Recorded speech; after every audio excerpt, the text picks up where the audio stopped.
ironic that you can see the sky through your sunroof and you're talking about recording into the cloud. Well, welcome all the two of you to Cancer Book Club. This is our September. We had a break over the summer, and now we're back. And today's discussion is about the TV series, The Big C, and really the first 3 episodes of The Big C. And I watched the first 3 episodes, but then I was so caught up in the series that I've now halfway through the second season, or almost all the way through the second season. But so I have some questions for us in terms of discussing it. But just before we do that, what's your general take on this TV show? Well, I know I loved it because it seemed to me that the TV shows and the movies out there, this is my take on it, is that this is where, unless it's specifically about cancer, but the movie always starts and the guy is there or the woman is there and their spouse has died of cancer. So already you've got this thing, oh, poor creature, and they're living and they're going to do whatever. They're going to follow him. He lost his wife, he lost his whatever. So somebody's always dead, and they're always dead of cancer. Or a terrible fire car crash. It seems those are the only things that kill anybody anymore. Or they're a sports star, and they stumble on the field, and that's the beginning of the saga. Yes, exactly. Yeah. So I was really reluctant. Everybody was telling me you need to watch this, and I'm going, I don't think so. It's just going to piss me off. I'll be 10 minutes into it, and she'll be running around in a pink sweater, and I'll be wanting to vomit. Yes.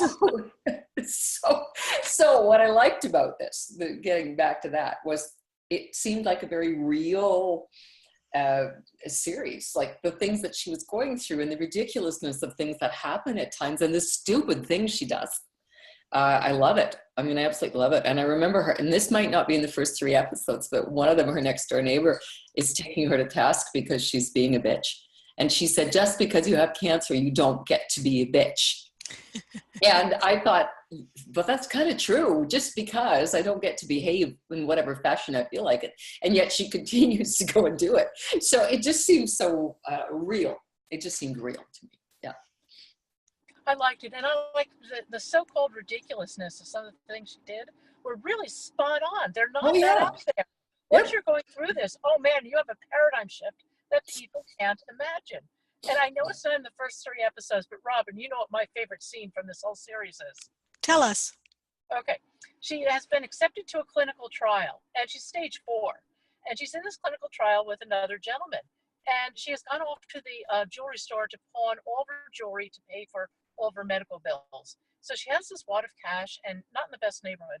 And she and this gentleman are walking down the street, and this guy comes up, and he has his hand in his coat, and something is pointing at them. And he said, "Give me all your cash."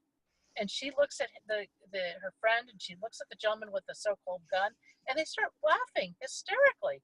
And he says, "Give me your cash or I'll kill you." And that just sends him off into endless peals of laughter. It's like, you're going to kill me, really? I have stage 4 cancer. This is just, I just think that's one of the most hysterical scenes in this entire series. Yeah. I likewise, I was extremely entertained by the ludicrous situations she finds herself in, but that are a shade off of the real struggles that people really have. For example, around her health insurance and stuff in the United States, and how, some of the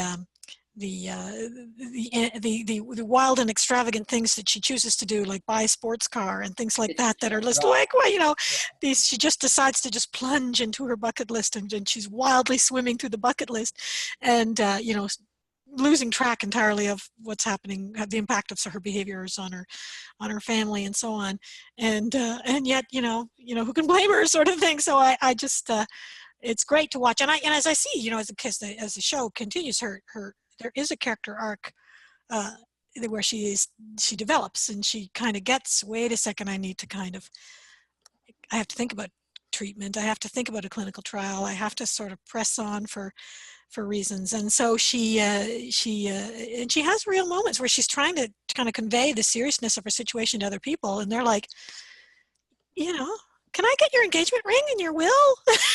And she's like, I'm not That's dead what people yet. say. I had people ask me for things. It was unbelievable.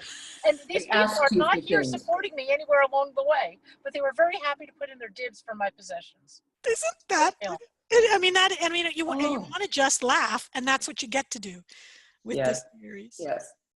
So And now, that's just horrendous. I have here some questions that I wrote down before we began to kind of get our juices going. Now, we just earlier we were discussing how this series opens in a different way than your conventional cancer patient video narrative, because all the other ones show someone normally living, having symptoms, wondering what the symptoms are, going to the doctor, they get the bad news, you see them destroyed by the news, and all that. This series begins with her already diagnosed. So it opens with her on the table where she's there with her oncologist, and the fact that she hasn't told no one about her status is becomes evident in the first few minutes of the series. So my question is, why do you think they did that? Why do you think the film creators or the video creators, series creators, decided to turn that whole typical narrative on its head? it focuses on the character, certainly, which makes, and she has to be a strong character to carry this whole series, which she does. And it focuses the story on her. I don't know if that was their intent, but it certainly does. Yeah, and it just I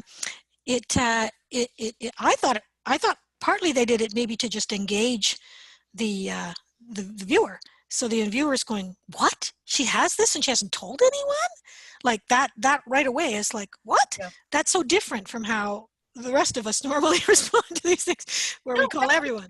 I disagree. I don't think it is different than how many people respond. I think many people keep it to themselves for quite a long period of time. And To their own family, though? yes, I can think of one person who has not wanted to say something to her family on an occasion and wanted to have the timing be just right. Wow. Yeah.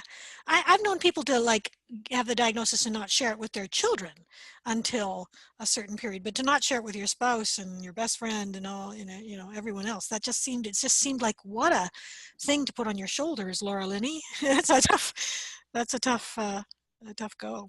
But I think it was one of those, Pat, did you use the expression churning everything kind of on its head, or Robin? I don't remember which one of you did, but I think that because this isn't the normal, whatever the hell that is, this isn't the reaction we think of people having when they have cancer, let's put it that way. Because yes, we all know about normal and how tricky that one is. So yeah, I just think they picked the road less traveled, if you will.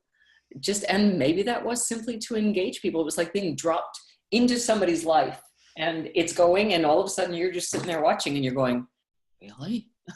wow. Yeah. And although it might have been the extreme, and I know I certainly didn't tell everybody right away. I did tell my husband, of course, because I mean, that to me is the toughest part, is that one. Like, how could you not tell your spouse? But yeah, I told my mom and said, please don't tell my family for a little bit. I need to think about this for a while. So, and she said, do you want to call them? And I went, no, I don't. She said, do you want me to? And I said, no, not yet. I don't. So, there were people around me. And then the very next day after my diagnosis, I went back to work and nobody knew. And it was so unreal. I know. That's a very unreal phase, isn't it? Where I can't. And no one else does. No, I can't. For me, that's just not me. I have to tell people what's going on. Mm-hmm. And I need support and I need those people around. But that's probably one of the few decisions that she makes that I can't go, yeah, I probably would do that. Well, getting to her decisions, my next question we see her engage in a number of really extravagant behaviors initially. So she runs off and buys a sports car. She has an affair with Idris Elba. And I don't blame her about that, of course. Well, but she, well, no, I do, I guess. But she does a bunch of other kind of, excessive, like she goes into sort of a delirium of excess. What was your reaction to that?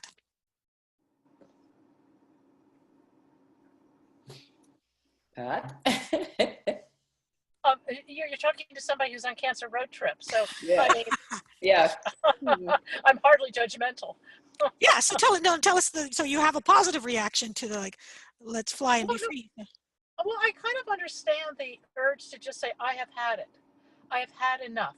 And I'm going to go do some of the things I want to do. And I'm not going to live by your so-called convention society. See ya, bye. I totally get it. And I think everybody does. I think you don't have to have cancer to get that. I think that is a universal human um, feeling that there are times in our lives where we just want to say, really, I've had enough. I would like to check out for a little while. I'll come back when I'm ready. Um, you mentioned Cancer Road Trip. I wonder if you can enlarge a little bit on what that means for our viewers. Oh, well, I developed a technology platform actually to help with the social dislocation issues associated with cancer, and I hired a company to develop it. And they not only did not develop it, they registered intellectual property and provided me with nothing. So I am left after years of effort and hundreds of thousands of dollars with nothing. So I sold my house and I'm traveling. But to make lemonade out of lemons, Cancer Road Trip is part travel blog. Follow me, cancerroadtrip.com. But also, I'm talking to several companies about putting together a program where once a quarter we will give away healing journeys for others. And we're looking at doing trips, about 12 people in fantastic geographic locations, and bringing in people to talk about some of the things you need to know to really navigate a cancer diagnosis, like maybe psychological reframing, better nutrition, all these things that we all have to find out on our own. We're going to incorporate them into our Cancer Road Trip trips, video them, and then stream them for inspiration. That sounds just lovely. So lots of people can live like Laura Linney. Then maybe lots of people can go like, okay, let's go to, what does she go to? She goes to the Bahamas. You know, there was a... You won't be able to swing a dead cat on the street without hitting red sports cars. Yeah. They'll be everywhere. But I think my premise is everybody can use a healing retreat. Right. And I think particularly going through cancer, the idea of a healing retreat, that's mostly fun, but with some educational components, I think that can resonate with people. Well, yeah, as this show may or does, because of the same idea, like I've got, what, a year, 2 years, what am I going to spend that doing? I'm going to have fun. I'm going to try to suck up some fun in my time. You know, now this is interesting to me. This is a question I have. You know, I have, as you know, I've been recently diagnosed stage 4. I was stage 3 for 6 years. So it was like, I think as a stage 3 person watching this show, I would have had a different take on it than I do as a stage 4 person. So, well, because I think as a stage 3 person, I would have found some of it quite threatening. Like, as we all have a fear of recurrence. Everybody has a fear of recurrence. That's the basic bedrock which all of us are left with after our treatments. And so, you know, of course you know, and then as you keep living, you think, well, you know, maybe my chances of survival are, but you know, maybe I don't have to be in fear of recurrence every single second of every single day. But no, you do. I'm here to say, you really do. So anyway, as a stage 4 patient myself now, I'm watching her, you know, the sentences she says, the very bald sentences she says to people like when you know, somebody's trying to sort of come on to her and she sort of said, you have to pick the living girl. You have to pick the girl who lives, you know, and just sentences like that she says that shatter the living person she's speaking to. But you know, this is the day-to-day. This is what you know, these are sentences that I've got to think through. You know, is my husband going to remarry? Like how, you know, like well, you know, who's going to parent my child after this happens? And you know, and so I can empathize now with her fatalism, whereas I think as a cured person, or as I thought of myself as a cured person, I would have found the whole discussion of her, you know, where she's very, very bald about her imminent death as frightening and threatening, and would evoke my fear of recurrence. But when you know, it's sort of like Laura Linney, because when the worst, like the scene you're talking about with the robber, because when the worst thing's already happened, it's like, well, I don't have a fear of the good thing about this, I don't have a fear of recurrence anymore. It's like this. So you're going to kill me. Get in line. Yeah. Exactly. Yeah. Exactly. Yeah. It's sort of like, you know, oddly, weirdly, becoming a stage 4 takes you to a place where you actually have less anxiety when you're cured, because when you're cured, allegedly cured, you have to think, this could happen again, this could happen again, this could happen again. Okay, now it's happened again. Well, it's the old So sense you have nothing left to lose. And people with nothing to lose, nothing left to lose, nothing's left to lose. That's right. are in a very interesting place. They're going to behave perhaps differently than they normally might. Yeah, and that's what I find. I can empathize and relate to her as a character in a way that I would have probably, I don't know. Many people told me, oh, you got to watch the series Breaking Bad. I don't know if either of you have seen that. Bits and pieces. It's, in my view, one of the best TV shows ever in the history of TV. But and they said, I thought when I was in treatment, I said, I can't watch Breaking Bad. I just can't. And then when I was in remission there for a bit, I went to watch it, and I was completely taken up with it and watching that character cope with his lung cancer. So anyway, that's the only cancer series I've seen prior to this one. So it's you do kind of get the recklessness and the identity issues that the characters are struggling with in both of those series.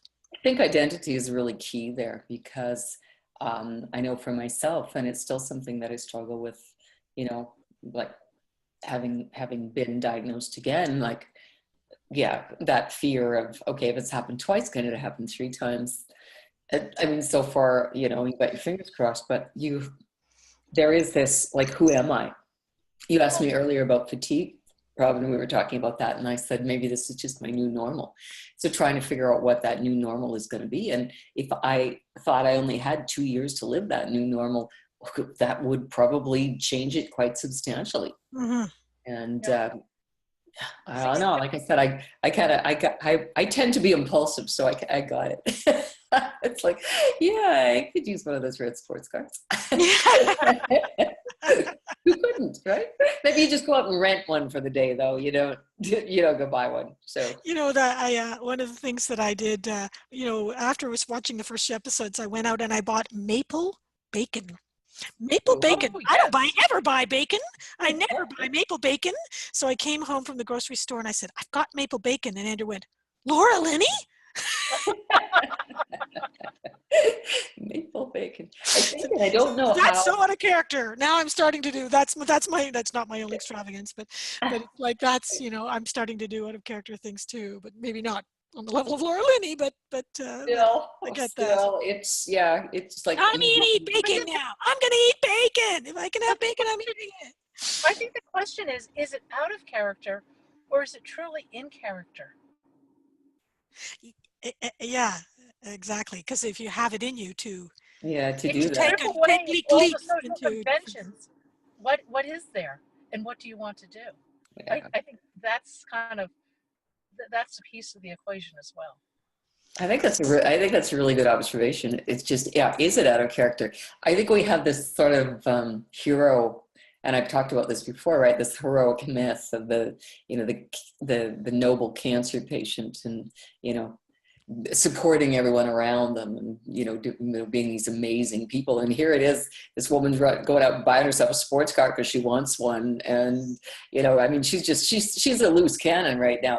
I think that reality is a lot closer for most of us than this hero thing, where we are these great balls of enlightenment and blowing on everyone around us. Instead, everybody around us is going, "What the hell is she doing?" Yeah.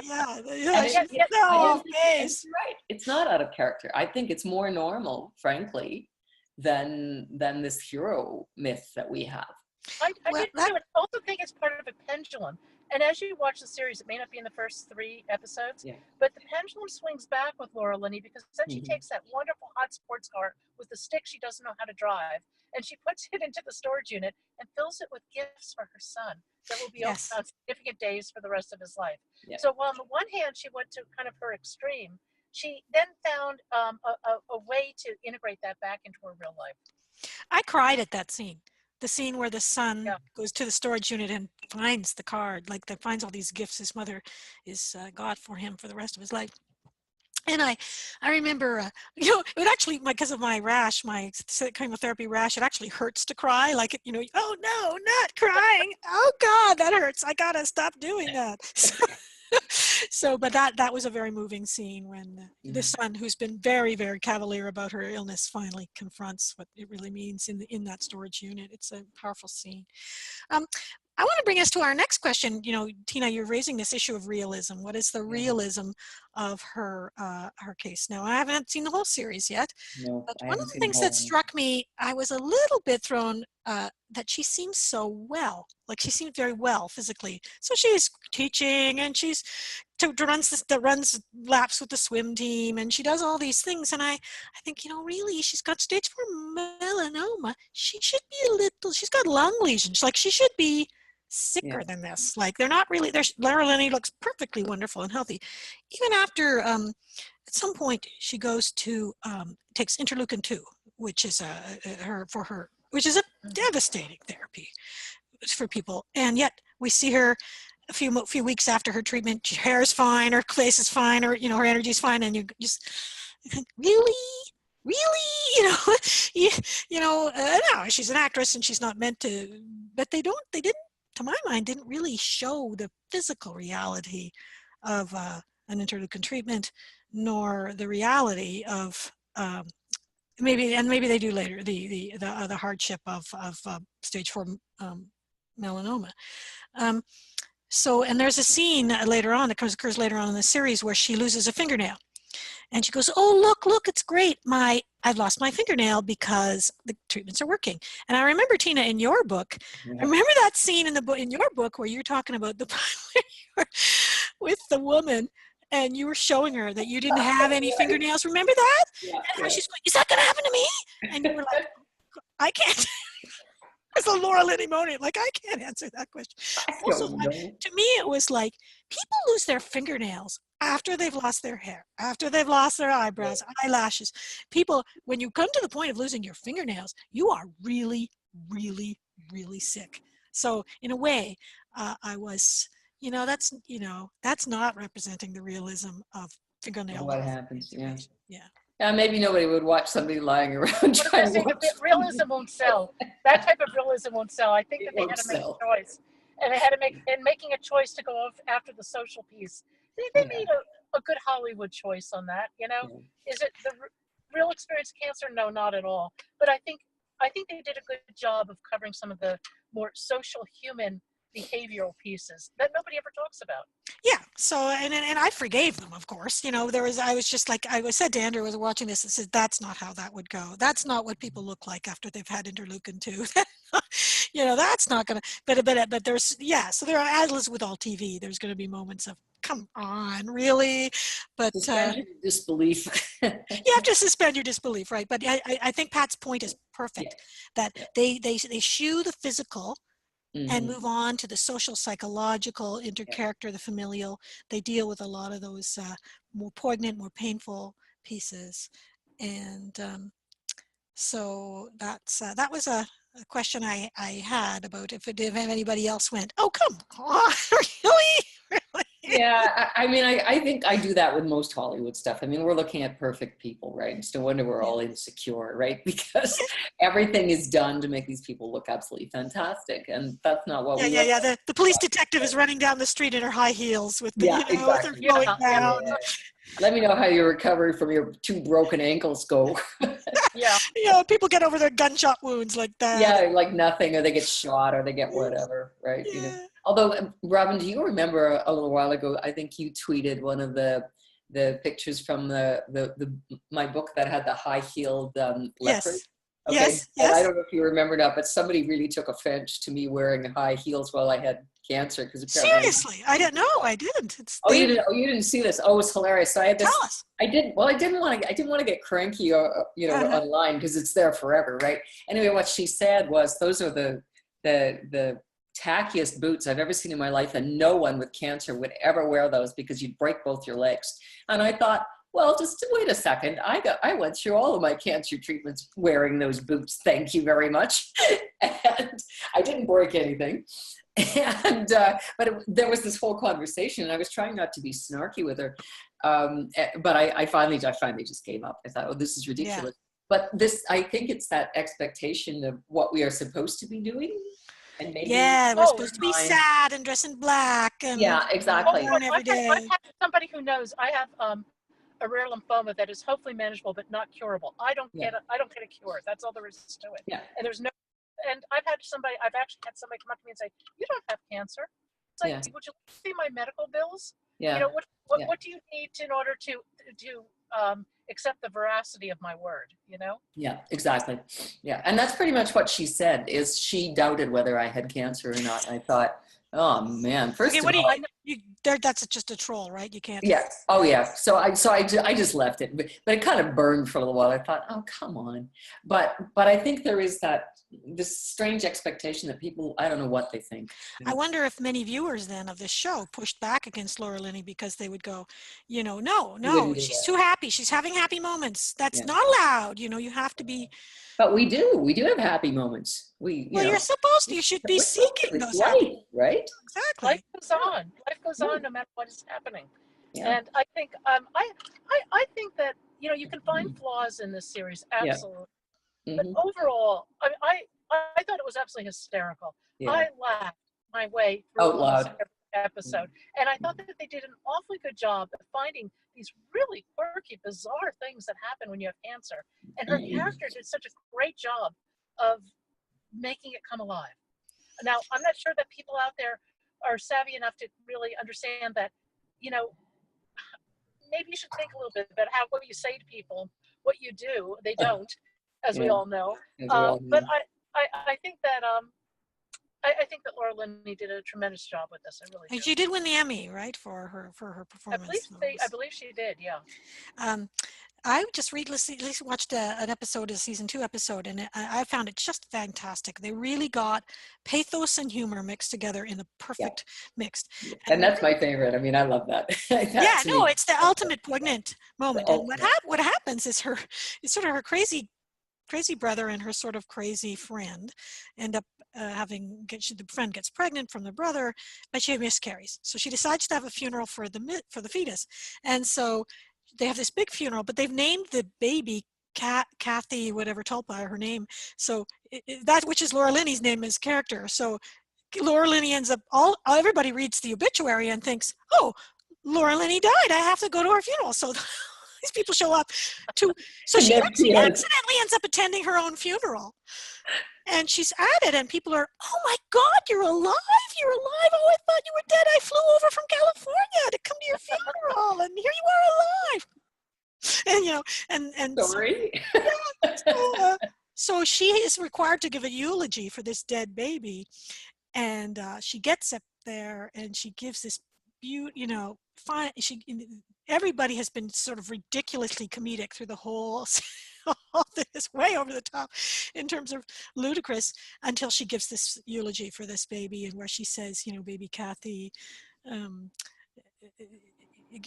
reminded some, the people are here thinking that this is my funeral, but really it's for baby Kathy, and we need to think about baby Kathy, who she never even got a chance to live. She never even got a day on this earth, and we've got to kind of call precious the days we have. And it was, she, and Laura Linney being so perfect, she could just do that with just the right amount of tears in her eyes and stuff like that. It was a wonderful scene. It was one of those scenes where you think, okay, someone who wrote, the writer of this show gets it a little bit about what it's like to be a stage 4 cancer person, and what it would be like to have to mourn other people who pass away, even people who, even a baby, and or not quite a baby, but anyway. So it was just excellently done. And so as you guys have said, there's flaws, but there's some really touching moments and really skillfully handled moments. I love the whole idea of the laughter and the tears. To me, those are so close. Yes, exactly. A simultaneous. When you're doing that, and people just somehow just don't always know how to take that humor. And I suppose it depends on what kind of person you are, but we all need laughter in our lives, and I think it's good for you. But I just remember this while you were talking about this little scene. I'm in the studio one day and I'm teaching, and it's a first-year class, so none of them are familiar with the building. And one of my students says to me, can you drink the water? Because there's taps out there, right? But there's no water fountain. And I went, oh yeah. I said, I've been drinking it for years. And then I went, oh wait, I might not be a really good example. And the words were kind of out of my mouth. I'm going, oh yeah, it's perfectly safe. And then I went, you know what? I don't think I may not be a really good example of this. Don't drink the water. Yeah. To bring some over from the main building. But, and one of the women who was in the class actually, who knew me, knew what it was that I was talking about. And I thought she was going to fall off her chair. But the rest of them were kind of looking at me like, what are you on about? But it's that whole, it's not expected. Cancer's not funny. And it's not funny. But human beings are funny. So, somewhere in there is still us, right? Like, it's just this very human series that is sad and funny and pisses you off sometimes because you're going, why the hell are you doing that? But, we've all done it. And I think with all works of art that are related to cancer, and I think, Tina, about your book, there were times when I burst out laughing, with the socks, that image of the socks. Yeah, they took my socks. They didn't give me my socks back after being in the hospital. What are my socks doing? They're running around the hospital. But I also, some of the other parts are just like sob your guts out parts. So it's sort of like, that's the ultimate, that's really, to me, the highest form of art. Art that kind of evokes screaming hilarity because of the ludicrousness of the situation. One of my close friends, she got a terrible bowel obstruction was Christmas Eve or something. She ends up in the ER in the hospital on Christmas Eve. So she's in the ER. She's attached to tubes everywhere. They're all over her. And a bunch of choristers come into the room and they say, "We wish you a Merry Christmas." Yes, I just, when she told me that story, my friend told me that story, I truly fell off the couch. Tears streaming down my. She said, "I've told that story to many people, and no one has reacted like you, Robin." I said, "Because I get it." Ridiculous. Thanks. You too. Oh God. But that's, anyway. So, all of us who are trying to create works of art related to this have to find that humor in there. And I know that's certainly a response I get to the Cancer Olympics is the funnier times, the more ridiculous events that are portrayed there. But because otherwise it's just unleavened misery, and that's got to be leavened at some level, or it's intolerable for people. Well, it has to be leavened as a story, as a book, as a TV series, and as life. Yes. You cannot go through this in total misery. I mean, it gets, after a point, it's so ludicrous, it is humorous. Exactly. The misery is like, okay, now I'm spewing from both ends. But it's true. I look back at moments, one of the ones that I still, this day just cracks me right up, is the day that the oncology nurse was showing Doug, my husband, how to load up the Neulasta needle. And they were practicing with a needle full of, a hypodermic full of water, and they were jabbing it into the chair, in the waiting room. So on that loungy thing, I don't even know what they're called, right? Doug's over there stabbing this thing with the needle, and I'm thinking, okay, and now you're going to try it on me. Could we have an intermediary sort of thing? Like, could we find a small cat? Or, like a teddy. Can we practice?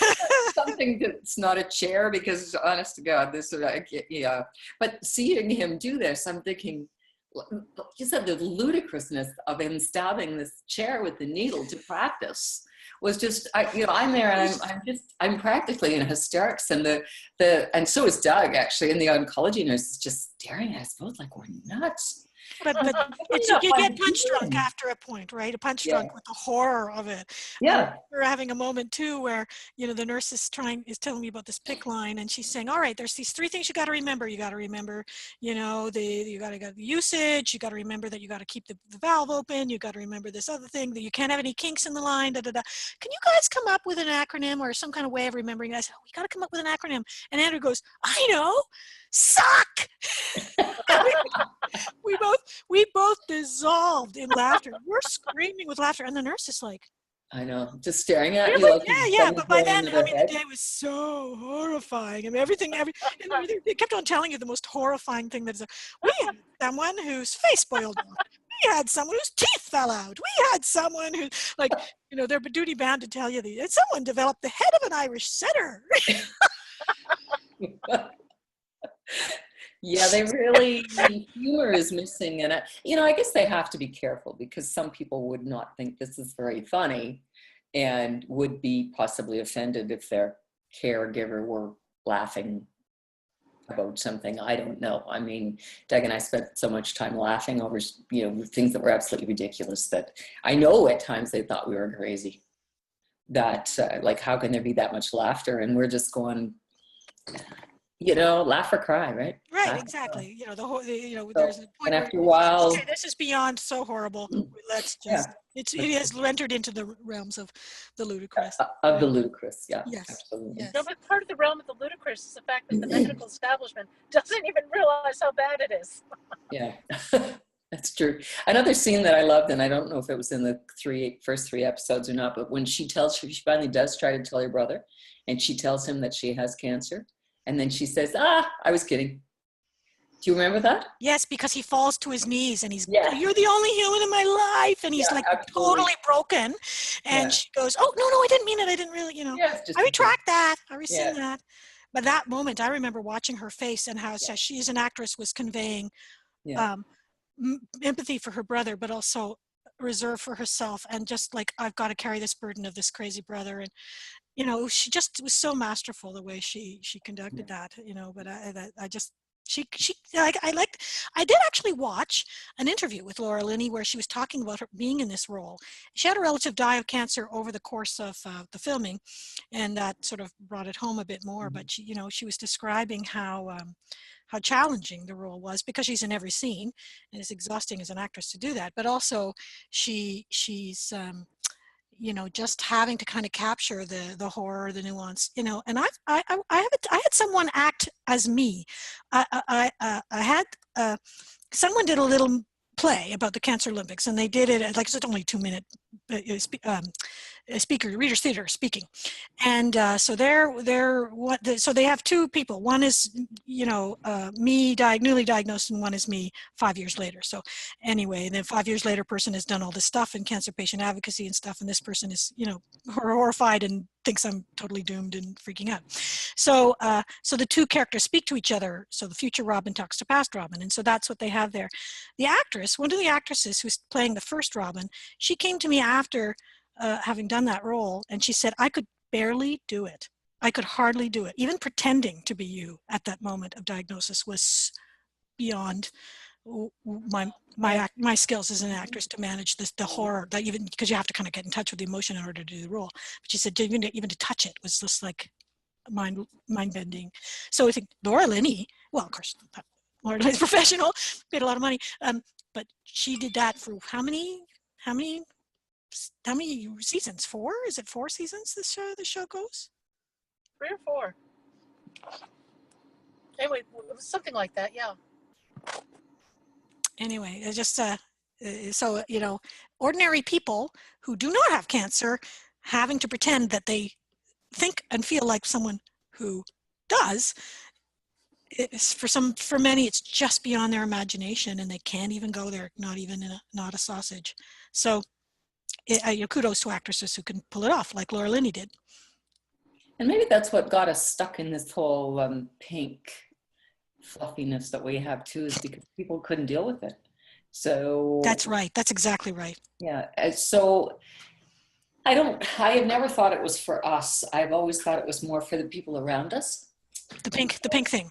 Yeah, the pink thing, so that they can feel like they've done something and they can feel like they're contributing, and they don't ever really have to touch the agony. So when you talk about this actress who's saying, I couldn't, it was so difficult to do. And I think that's what happens, is that the difficulty level is so high that people just, they want to be able to do something, and they think they can do it this way. And it's just, it doesn't work for the rest of us, probably. And I think that goes hand in hand with that myth of the heroic cancer patient, right? And I don't That's an know. interesting connection, that that for those people out in the world who don't have cancer and haven't had it yet, or they need something too, because they just can't cope with the idea. And so what are the ways in which we try to soften that? What are the ways in which we try to give, because they do need something, because they really can't cope with the idea. And right now, if I post on Facebook, something, I get a lot of Facebook posts back. Oh, you're going to beat this. You're going to, you beat it once, you'll beat it again, da, da, da. And all that, I just like, yes, okay, that's great. That's very nice. It is incurable. You get that it's Got that part. now at a place where it cannot be cured. And so it's like you're saying, Pat. So it's like, do I say that to them, or do I just let them lay it? Depending on the day, usually I let it roll. Every now and then I try to bring in a little reality. That doesn't usually fly very well. Sometimes I just get angry and I just say it out loud and just point blank, and people still don't get it. They just don't get it, or they don't want to hear, or they don't care. Yeah. So you might say to someone, "Look, I'm incurable. I have an incurable disease. This is," what do they? Oh no, you don't. It's mind over matter. Exactly. Oh no, I have one person say, "Oh, you're fine. You're fine. Everything will be fine." It's like, oh, would you tell that to all those doctors at Stanford and those other fancy places? Please, please, re-educate them and explain to them what's going on. How I'm going to be really fine. Yeah. I had a woman once say to me something about, so we were talking about mortality, and she said something about, well, I could get hit by a bus too. And I thought, well, what's interesting to me is that, guess what? I could get hit by a bus tomorrow as well. So not only do I have all of this other shit on my plate, but yes, I still have to worry about getting hit by a bus, just like you. The comeback to that is actually your chances of getting cancer as well are even higher. Oh, good, I'll remember that. Actually, cancer will kill you before the bus does. So yeah. But I'll leave her with that one to think about. She was so annoyed with me that I said that I was completely, because here she was trying to be all sympathetic about she could, any of us could die. Wait, time out. What's wrong with this picture? Yeah. She's pissed off that you're not catering to her emotional needs. Yeah. This is backwards. Nothing wrong with that. I've definitely heard that many times. Well, I'm at risk for being struck by lightning and being eaten by a great white shark. I'm in the same place as you. You said, you really not. Really.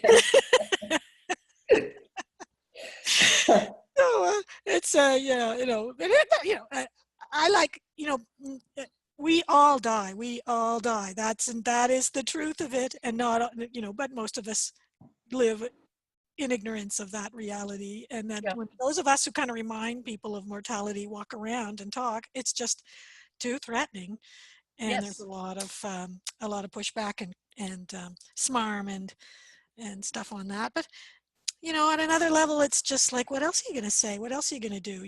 When my friends, I've had several friends have been diagnosed with recurrence, some of them very young, like in their 30s, young 30s. And I know one woman in her 30s who's just given up. She said, I don't want any more treatment. Treatment is horrific. I'm just going to die now. And that's that. I don't even want palliative care. I'm just going to go when God takes me. And it's like, oh no, honey, don't give up. You got to do the clinical trial. Try this. There's radiation. There's this. I think, wait a second, that's me, and this is her decision, and I'm pushing that on her, and it's not. I don't know. So it's sort of like, even me, who does understand terminal illness, or thinks I do, now I have trouble relating to other people who have terminal illnesses when they make choices that I find frightening.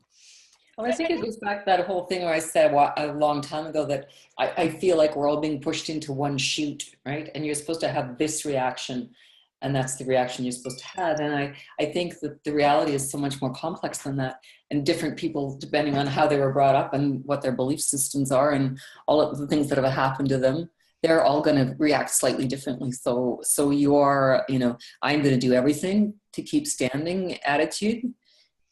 Yeah, I could see where people would just say, you know what, I'm done. I've had enough. And that should be my choice. And on my bad days, on my really bad chemo days, I totally understand that. I totally understand it. And I am interesting. As a psychologist, I'm an inveterate enemy of suicide. absolutely a veteran enemy of it, you know. And I and I've been an inveterate enemy for me. I not for others. So anybody can make their own choice around assisted suicide, because I've seen so many ordinary healthy people say, my great uncle so-and-so had an assisted suicide for his terminal cancer, so it's okay for me to take my life and, you know, and leave my little children without a dad. You know, that's fine. So in some ways that people take assisted suicide as a permission to kill themselves when they are not terminally ill. And so having seen that many times, I've just like, I have spent my whole life talking people out of suicides, young people, old people, people very, and I said, my last act of life is not going to be sending out a message that this is a permissible thing. Even though, let me tell you though, on my bad days when I'm lying there barfing and covered in whatever, I just like, I can really get that. I really get it. I get why people would say, please just inject me with something and make this end. I totally understand it in a way I wouldn't have even like a few months ago. So ultimately, don't you think that's a very personal choice? Oh, totally. And that's why it's like, to me, it's like abortion. It's like something I completely support in other people's life decisions, you know, and I have no trouble with people, but it's not a decision I would make for myself. So because of how I feel about babies and stuff. So but if other people make the choice of 100% supportive of their choices. So if people decide to assist suicide, that's, you know, and I do know that Laura Linney actually does die in this series, and at the end she goes to heaven, and there's a whole ridiculous sequence around heaven. But I'm interested to watch to see how she approaches that, and if people are urging her to off herself or not. But anyway, that's just my personal choice. Will that change when I'm like, my bones are breaking from the inside? Yeah, you know, it might. So I don't know. So we'll just have to see. But right now, my choice is no, I will not do that. In fact, my lawyer said, do you want to have a little phrase in your will now that says, if I'm incurable, my family can withhold nutrition, my family can withhold medication, and just sort of speed me along. I said, you know what? I'm incurable now. I'm not going to have that. I'm not going to have that in my will. I'm not going to have that as someone my family's going to go through. But anyway, so everybody's different about what they want at the end. I think they kept Laura Linney's set of decisions a little bit lighter. And I think that for a TV series, that was probably a reasonable idea, don't you? What aspect? They kept it on the lighter side. They kept it towards the comedic end. And I mean, I think that for the series, that's appropriate. Does it, you know, relate the reality of living with this? No, it doesn't. But I think humor is so powerful and so effective. I think if you can make somebody laugh, you have got them. And once you've got them, you can teach them, you can show them. And I think the series does that very, very well. Yeah, and I had thought that I might, you know, be pissed off with the lack of realism, but instead I'm just totally engaged. And, you know, as somebody who's kind of going through, who's on a path not unlike hers, I just, for me to have a representative out there in the art world which shows this path, it's like, this is the one TV series I'll ever watch that comes anywhere near my own personal life situation at this time. So you know, I'm not going to be a meth. I'm not going to go cook crystal meth like Bryan Cranston. No. Come on, my fantasy. Come on, Cancer Road Trip. I'm thinking Bali for January and February. Oh, that sounds fun. I'm serious.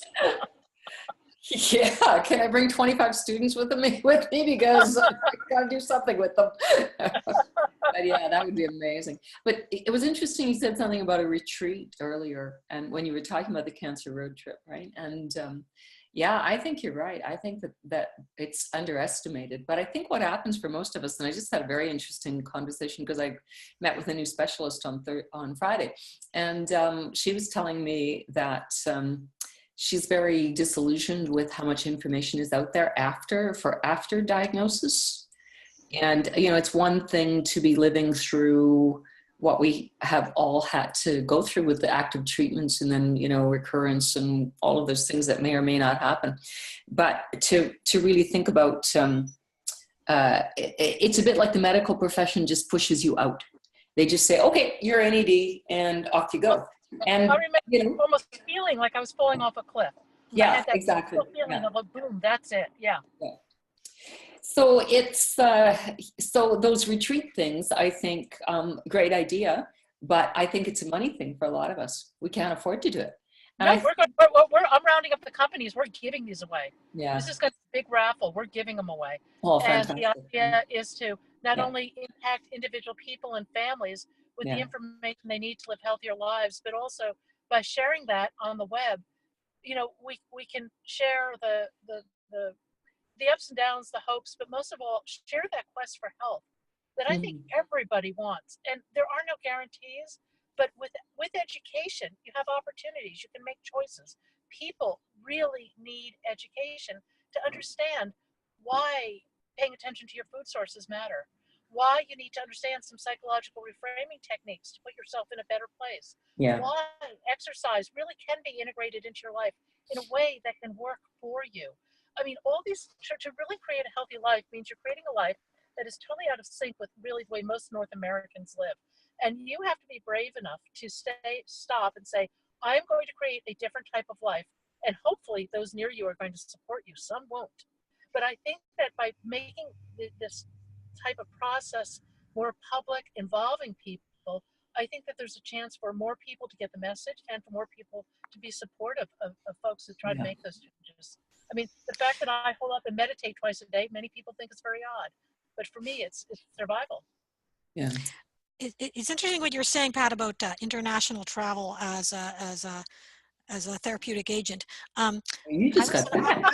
It's escape. It's total escape. Yeah, I was in Ireland recently, and this is before starting my chemotherapy. I was in Ireland for 2 weeks just prior to that with my sisters, and we were having this fantastic sort of bucket I'm going list. to Ireland in 2 weeks. Oh, you're going to love it. Just, oh God, I can't, just fantastic. Anyway, so I have, we would go all day. And I had a lot of pain and pressure from my tumor at the time. And so I'd wake up in the night going, oh God, this is my reality. But in the daytime, it was like, look at that, look at that, look at that. Oh my God, that's so amazing. Oh, look, and it was, I read a blog by a woman who had stage 4 lung cancer.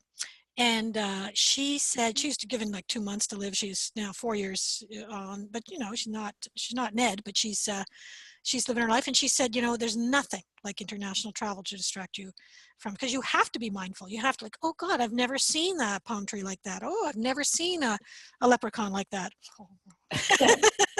I've never, that's amazing. That in the pub. Yeah, exactly. I've never drank Guinness that good. Water that blue, Valley Ho. Yes. And so the international travel, or even national travel, any travel, is something that can be super, super, it invites the mindfulness, invites the distraction, and really does create huge quality of life for those people who are well enough to access it. It's just a great idea. So what you're doing, I think it's going to make a whole lot of difference to a lot of people.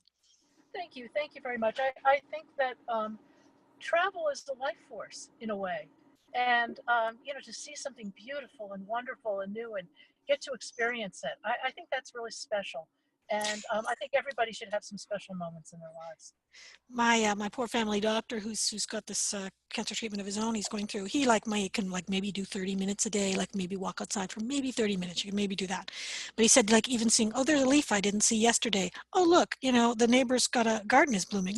Even the slightest sensory distractions and pleasures increase that quality of life from this horrible place where we are to a slightly higher place. So that's the essence of this whole present mind moment movement towards meditation, is that it allows you to get rid of the clutter in your mind and focus on what is there now.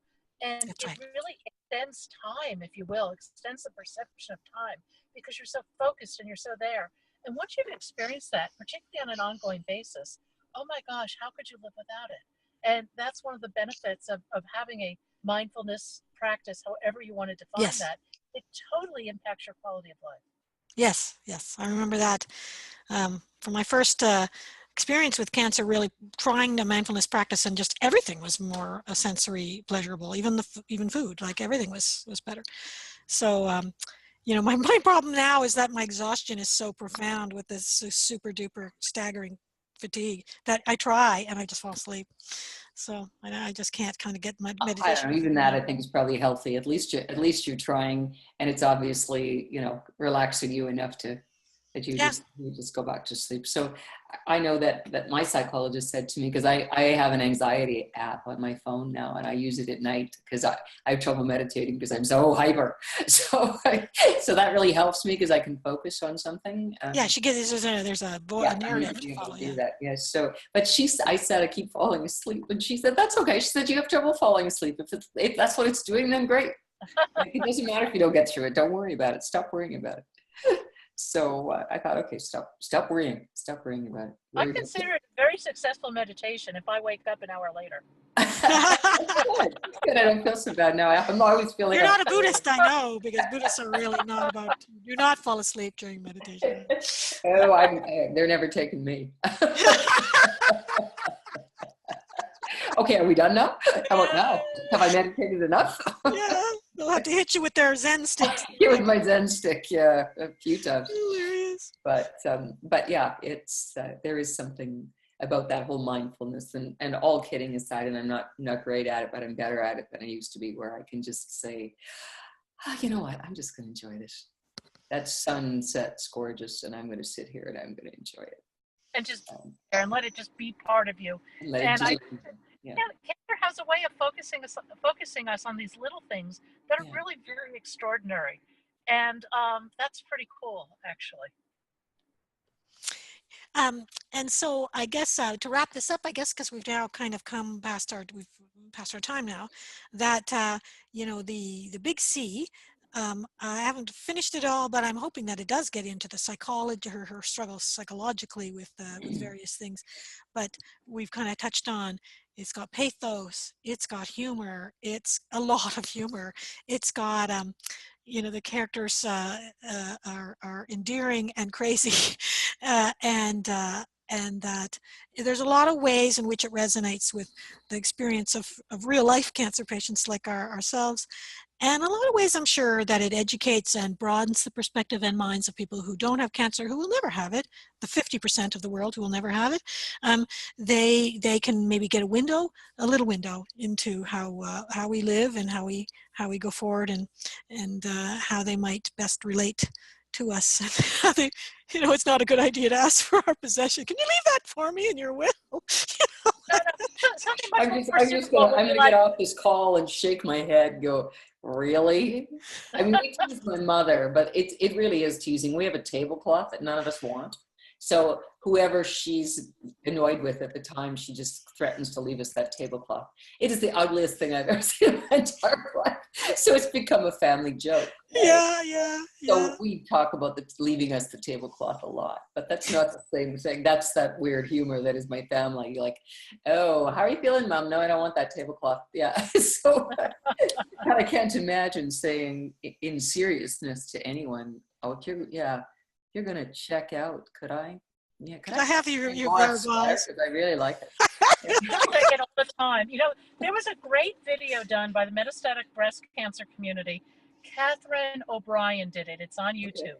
Okay. And it's called the Dumb Things People Say. Oh. I think it's on our website. It's on the Anti-Cancer Club website somewhere too. But it is hysterical. Oh my God. And it focuses on breast cancer, but she nailed it. Oh, and every single vignette that comes up, you have heard or heard of. Yeah. And she has like 5 minutes of them. It's unbelievable. Really? Wow. Yeah, I'll have to look. So Catherine O'Brien? Okay. I'll look at it. Catherine O'Brien, YouTube, and it's the dumb things people say, and put cancer, and it'll come up. It'll come up. Okay. I'll look for it. Yeah. Okay. Fantastic. So now, Pat, perhaps you can remind me, I'm a little aswim with my chemo fog. What is next month's